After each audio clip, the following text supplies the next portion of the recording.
the quality of these records, that's Old Gray Mare. Another one, that's a rag. Mm-hmm. Well, international rag, we're ragtime That would be guys. great, yes. Yeah, international's all right.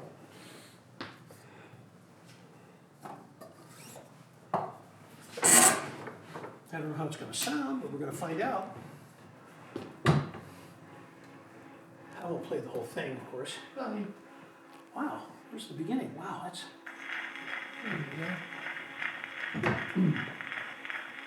See now, Edison, to get around, well, his patent.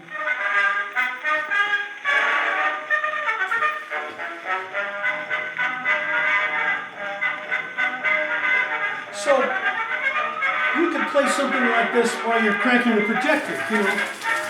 And just to give unsynchronized music in the theater in 1908, 1910. So, now, when it gets to the end, I don't know if this record's long enough, let's find out. Maybe not. When it gets to the end of the record, it has a repeating mech. If your film is longer, yeah, it's probably not going to work. It's going to come off the edge. If your film is longer, let's see here. It starts over? Uh-huh. Yeah, it probably doesn't want to. It'll probably go here in a minute. And it'll repeat. Oh, And that way you don't have to change the record. and it does it automatic. Yeah. Oh, yeah, There it goes. Making a little noise on the way back. And it starts over again. Well, I'll be darned. So, Automatic repeat. That That's was a really repeating something. mech. They weren't on many of the machines because, of course, Edison, Yeah, but was geez, trying to that was market something. these machines in other places other than the home. Now, this machine would run about, I was told, about $250, $300, depending. It was a lot of money in 1910. Yeah. And Victor, of course, his staunchest competitor, had the disc phonograph. Now, the difference between Edison and Victor was, or Berlinger, was that Berlinger's needle was driven by the record. So it wears the record out. You have to change the needle every play. Edison has a sapphire needle that's permanent. Oh. And the needle rides on the canyon walls, the top of the groove. So it never wears the record. The information is on the bottom. It's called Hill and Dale. And I don't know how they got the adjustment right, but they did. Isn't that amazing? And it does, the records last for, well, these are over 100 years old and they still play. Wow. Now, but the only difference was Victor stole Edison's idea.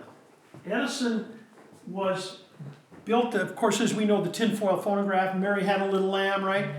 Okay, so he decided to build the E. Hardy machine.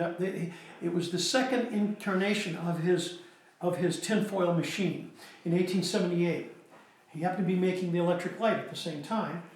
For who? J.P. Morgan was giving him a lot of money to get the electric light before Swan did in England. Somebody else would have come out with a better filament, and Edison would have been in trouble. So he spent Morgan's money on building the first tinfoil phonograph. Then he sent the prototype to Europe so Morgan wouldn't find out about it, and it had E. Hardy, one of the finest machine shops in Paris, build like 50 or 100, I forget how many he made, and then he shipped them out to different clients and saying, look what we can do. When we're done with the electric light, we can make a machine that records the human voice and plays it back. Well, guess who found out? Morgan. So Morgan comes apparently with one of the machines and plunks it down on Edison's desk and says, I heard about you using my money to make that little toy of yours. And he says, if you don't get that electric light before Swan or somebody else does, I'm going to not only bankrupt you, but I'm going to take your company away from you, Mr. Edison. This is the richest man in the world telling him that. So Edison went, holy hell. So he thought of every possible way of making a phonograph, and what he did, he soaked the patents. Soaking the patents means you make drawings, and he had one prototype. So he sent the prototype in to the recording, whatever they Copyright office. The copyright office. But he didn't have a prototype of a disc phonograph. He he drew the disc phonograph. So he soaked the patents. He didn't build a prototype because Morgan was on his back to get the light done.